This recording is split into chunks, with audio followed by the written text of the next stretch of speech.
네, 다음 기사는 2021년 4월 25일 날 나온 기사가 되겠습니다. 수익률 138%, 코인 말고 지산, 경기도까지 완판이라는데 뭐 이런 기사입니다. 내용을 보면은 뭐 명목상 사업자 등록 후 분양받아 시세 차익, 편법이 만연하다 라는 거죠. 이 부분도 다들 잘 알고 계신 내용이라 생각을 합니다. 사무실 분양받으려면 사업자 등록을 해야 하는데 명목상 등록을 해서 분양받은 후 실제 사업을 하지 않으면서 시세 차익을 노리는 것이다. 차익을 실현하기 전까지는 임대업을 한다.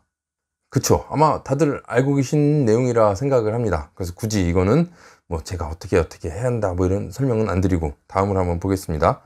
실제 뭐 인터넷에서는 지식산업센터 분양 투자로 괜찮은 곳을 알아보고 있다.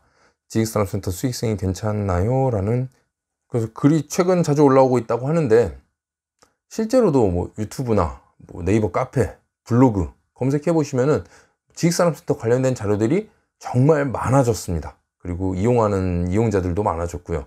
그리고 문의도 굉장히 많아진 걸 알 수 있습니다.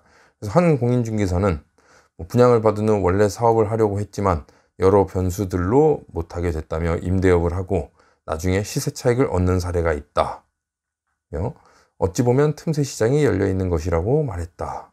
그쵸? 지금 지식산업센터 이제 분양을 받으셨던 분들 아마 다 원래 이제 사업을 하려고 사업자 등록을 냈고 이제 하다가 막상 사업을 하려니 사정이 여의치 않아서 임대를 놓고, 그래서 임대 수익을 받다가 이제 좀 사정이 또 급해져서 이거를 이제 팔려고 내놓으려고 보니 과거보다 시세 차익이 이렇게 많이 올라 있네. 그래서 할 수 없이 이 가격에 팔고 나는 시세 차익을 챙기는 이제 뭐 그런 게 되죠. 틈새 시장이었던 거죠. 아직 관련 실태 조사는 진행되지 않은 상황이다. 앞서 산업통상자원부는 지난해 5월 6일 이미 지자체 등 관계기관과의 협조를 통해 불법 투기에 대한 현황 파악 및 관리 강화를 추진하고 지자체 교육 및 계도 등을 통해 지속적으로 투기를 방지하겠다고 밝힌 바 있다. 지난해 5월 6일 날 뭐 밝혔다고 하네요. 산업통상자원부 관계자는 지난 23일 투기 방지 조치 등을 묻는 질문에 실태 조사를 하기 위해 부동산원에 거래 정보를 요청했지만 아직 자료를 받지 못한 상태라고 밝혔다. 다만 그는 국세청으로부터 사업자 등록 정보를 받기로 합의해서 관련 시스템을 구축하려고 한다며 관련 연구 용역도 진행할 것이라고 말했다.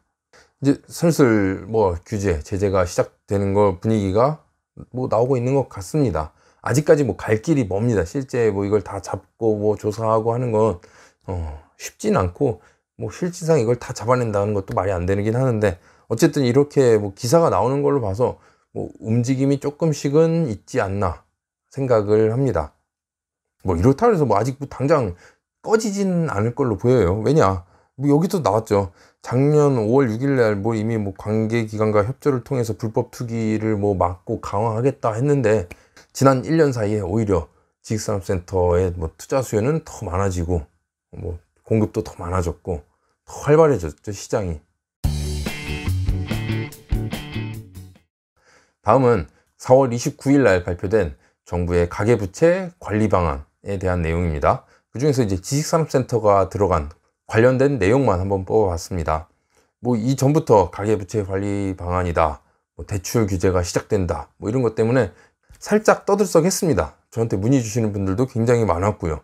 하지만 뭐 지금까지 대출을 해주는 은행에서 이런 얘기가 전혀 안 돌았기 때문에 일단 지켜봅시다. 뭐 좀 더 봐야 될 것 같습니다. 뭐 구체적으로 나온 바는 없습니다. 뭐 이렇게 했는데 실제 나왔던 내용들을 보면은 말 그대로 가계부채에 대한 내용이 이제 많았습니다.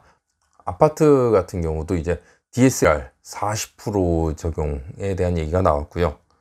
그리고 토지거래 허가구역 같은 경우는 오피스텔 이제 투자할 때 신규 대출 LTV 40%까지 적용된다는 내용이 있습니다. 그리고 지식산업센터에 대한 내용은 특별히 뭐 아직 담겨 있진 않았습니다. 그리고 지식산업센터가 들어가는 거는 이겁니다. 가계대출의 사업자 대출 유도에 해당하는 케이스. 이제 가계대출로 그동안 받던 거를 이제 사업자 대출로 이제 변경해서 유도하겠다라는 거죠.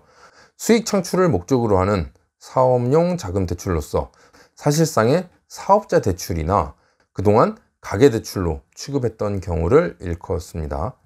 보시면 뭐 농지, 임야, 양식장 등 담보로 하는 농민, 어민, 임업인 등의 사업자금 마련을 위한 대출, 영세 음식점, 도소매업 등 사업 영위를 위한 상가담보대출 있는데 이건 해당이 없고, 월 고정수입, 노후 자금 마련 목적으로 오피스, 오피스텔, 지식산업센터 등 임대업 영위를 위한 담보대출 등이 있습니다. 우리는 이제 지식산업센터의 대출, 임대업을 위해서 담보대출을 받습니다. 70% 내지 80%를 받았는데요. 이런 대출은 지금까지는 가계대출로 취급을 했었는데 이제 뭐 이런 대출들을 본질적 성격에 맞게 사업자 대출로 유도해 나갈 계획이라고 합니다. 사업자를 보는 거죠. 이제 사업자가 뭐 얼마나 몇 년 된 기업인지, 그동안 뭐 소득은 어느 정도나 되는지 뭐 이런 내용들을 보겠다고 하는 건데, 이 과정에서 선의의 자영업자 등에게는 대출 취급 어려움이 발생하지 않도록 충분한 보완 조치를 병행 마련할 계획이라고 합니다. 그래서 대출이 가계대출보다는 일반 이제 사업자 대출하게 되면은 투자자분들은 조금은 더 까다롭게 본다라는 내용이 될 수 있겠는데요. 실제 뭐 지식산업센터는 아직까지 이런 내용 가지고는 대출이 뭐 막히네 어쩌네 뭐 이런 얘기할 단계는 아직까지는 아니라고 봅니다. 그래서 가계부채 관리 방안, 대출이 나오는 거냐 이제 막히는 거 아니냐 뭐 얘기가 있는데 아직까지는 뭐 문제가 없다 판단이 됩니다. 네, 그래서 지금까지 지식산업센터의 이 불장, 뜨겁게 계속 상승하는 이 시장, 어느 정도는 이제 제어가 필요하지 않았나 생각이 되는 가운데, 정부에서도 약간의 움직임이 시작되었다는 거, 네, 이 부분에 대해서 한번 안내를 해드렸습니다. 보면 아직까지 뭐 크게 이걸로 인해서 이제 지식산업센터도 끝났구나, 더 이상 지식산업센터 투자는 안 되겠구나 싶은 요인은 없습니다.